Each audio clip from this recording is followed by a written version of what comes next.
In the vast Pacific Ocean, thousands of kilometers from any continent, lies a tiny, solitary island. So isolated it's been called the end of the world. There, hundreds of colossal stone statues stand in silent contemplation, staring out at the sea, as if guarding an ancient, untold secret. This is Easter Island, Rapa Nui, one of humanity's greatest mysteries. Who erected these massive statues? How did they manage to move blocks of stone weighing tens of tons across such rugged terrain? And what caused a once vibrant culture on this island to collapse in silence? Welcome back to Hidden Universe, a journey to decipher and explore the enigmatic facts that have shaped human history. The story of Rapa Nui began around the 12th century AD. According to archaeologists, the first Polynesian people journeyed thousands of kilometers across the Pacific, possibly from the Marquesas or Mangareva archipelagos, to reach this small island. On a landmass just over 160 square kilometers, they established a distinct society, completely isolated from the outside world. Initially, Rapa Nui was a fertile land. The soil was rich, filled with palm forests, birds, and abundant seafood. The inhabitants cultivated sweet potatoes, bananas, taro, raised chickens, and fished along the coast. They developed their own religious rituals and legends, worshipping ancestors and natural deities. But the thing that made Rapa Nui legendary was the stone statues, the Moai. Across the island, there are over 900 Moai statues, averaging 4 to 10 meters tall, weighing from 10 to 80 tons, with some unfinished statues exceeding 20 meters. They all share a common form: large heads, long torsos, solemn faces, and deep-set eyes gazing out at the ocean.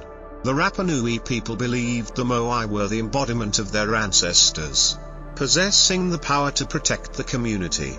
The larger the statue, the more it represented the power of the chief or the family that owned it. But the question that has baffled scientists for centuries is, how could a people living in isolation in the middle of the ocean, without iron tools or draft animals, carve and transport hundreds of such colossal stone blocks?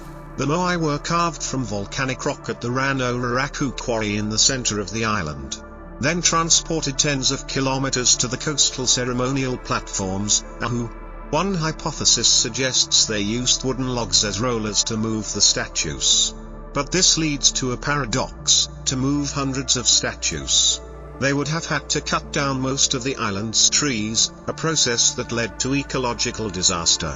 Many scientists believe that the very process of erecting the Moai pushed Rapa Nui toward extinction.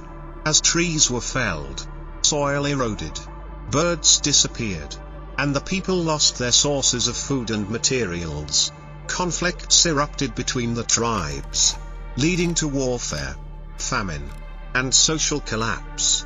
The statues, symbols of their faith, were gradually toppled or buried in the earth. That is the famous hypothesis put forth by scientist Jared Diamond in his book Collapse: How Societies Choose to Fail or Succeed. He called Easter Island the most tragic testament to humanity's ecological suicide, when humans destroy their habitat to the point of no recovery. But not everyone agrees with this theory. Recent studies suggest the picture may be more complex.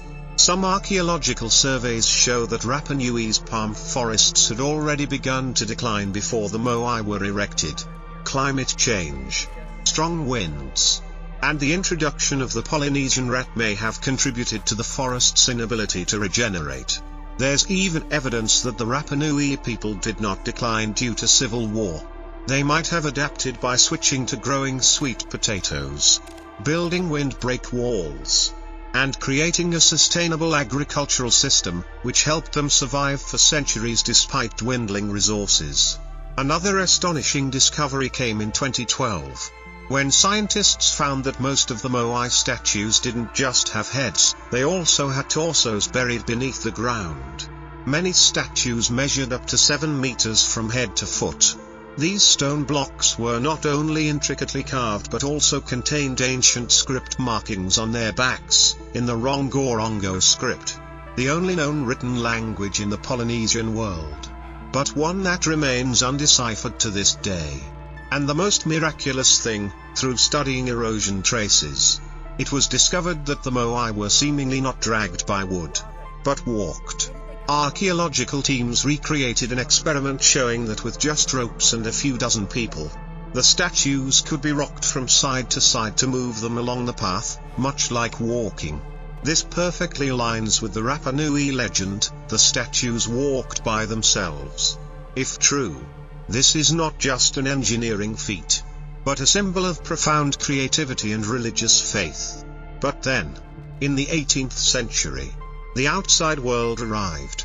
When European navigators, notably the Dutch explorer Jacob Roggeveen, set foot on the island in 1722. He named it Easter Island because he discovered it on Easter Sunday. From that moment, Rapa Nui's fate changed forever. Contact with the outside world brought disease, slavery, and violence. Many Rapa Nui people were taken as slaves to Peru, and the rest died from epidemics introduced by the Europeans. The Moai statues were toppled, and the ancient religion was forbidden. By the late 19th century, the island's population was reduced to just a few hundred people. A civilization that once flourished in the middle of the ocean was now merely a shadow in history. Nevertheless, their spirit did not fade. The descendants of the Rapa Nui people still live on the island today, still speak the ancient language, and still tell the legends of the ancestors who made the stone walk. They view the Moai as a symbol of the nation's soul, of its pride and its ability to overcome limits. As we stand among the stone fields of Ranoraraku, where hundreds of Moai silently gaze at the horizon, we feel something that transcends science, a sense of time, faith, and the connection between humanity and the universe. Each statue is like a petrified prayer, sent to the gods, and perhaps even to us. Easter Island is thus not just the ruins of a vanished society.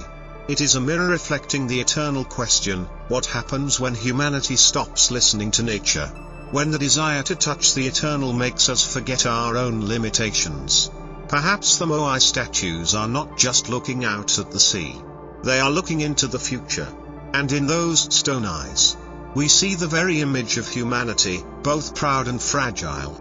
I'm Alex from Hidden Universe, where humanity's hidden layers of secrets are still waiting for us to discover. And if Rapa Nui is a warning about human limits, then in the East, amidst the Cambodian jungle, there was also an empire that was once glorious before sinking into oblivion. In the next episode, join Hidden Universe, Deciphering Humanity, to explore the mystery of Angkor Wat, the magnificent capital of the Khmer Empire, and the question, why did a kingdom that once dominated Southeast Asia collapse in darkness?